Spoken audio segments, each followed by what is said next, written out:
એક જ ગુજરાતી પરિવારે મૂવ, ફોગ, ક્રેક, ઇજગારથી લઈને ડર્મિકુલ સુધીની પ્રોડક્ટ બનાવી છે. વાર્તાની શરૂઆત થાય છે પારસ ફાર્માથી. દર્શન પટેલ અને તેમના ભાઈઓ સાથે મળીને કંપની ચલાવતા હતા. કહેવાય છે કે મુંબઈની લોકલ ટ્રેનમાં મહિલાઓની ફાટેલી એડી જોઈને તેમને ક્રેક હિલ ક્રીમ બનાવવાનો વિચાર આવ્યો. પીઠના દુખાવાથી પરેશાન લોકો માટે મૂવને રજૂ કર્યું. આમ બીજાઓ જેને નાની સમસ્યા ગણતા તેમાં દર્શન પટેલને કરોડોનો બિઝનેસ દેખાતો. પારસ ફાર્મા સફળતાની ટોચ પર હતી, પણ પરિવારોમાં મતભેદ વધ્યા અને દર્શન પટેલે કંપનીમાંથી વિદાય લીધી.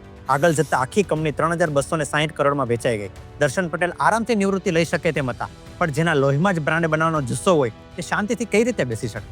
દર્શન પટેલે શૂન્યમાંથી શરૂઆત કરી, વિની કોસ્મેટિક નામની નવી કંપની બનાવી અને ડિઓડ્રન્ટ માર્કેટમાં ઉતર્યા. જ્યાં એક્સ જેવા પ્લેયરનો ઇન્ડિયામાં દબદબો હતો, તેમણે એક સામાન્ય ફરિયાદ સાંભળી કે આ બોટલમાં સુગંધ કરતાં ગેસ વધારે છે, પૈસા બરબાદ થાય છે. બસ આ જ ફરિયાદમાં તેમને અબજો રૂપિયાનો આઈડિયા મળી ગયો. 2011માં તેમણે ફોગ લોન્ચ કર્યો, જેની ટેગલાઇન હતી no gas only perfume. Message clear હતો, તમે હવે હવાના નહીં પણ સુગંધના પૈસા આપી રહ્યા છો. જોત જોતામાં આ જાહેરાતે દેશભરમાં ધૂમ મચાવી દીધી. क्या चल रहा है?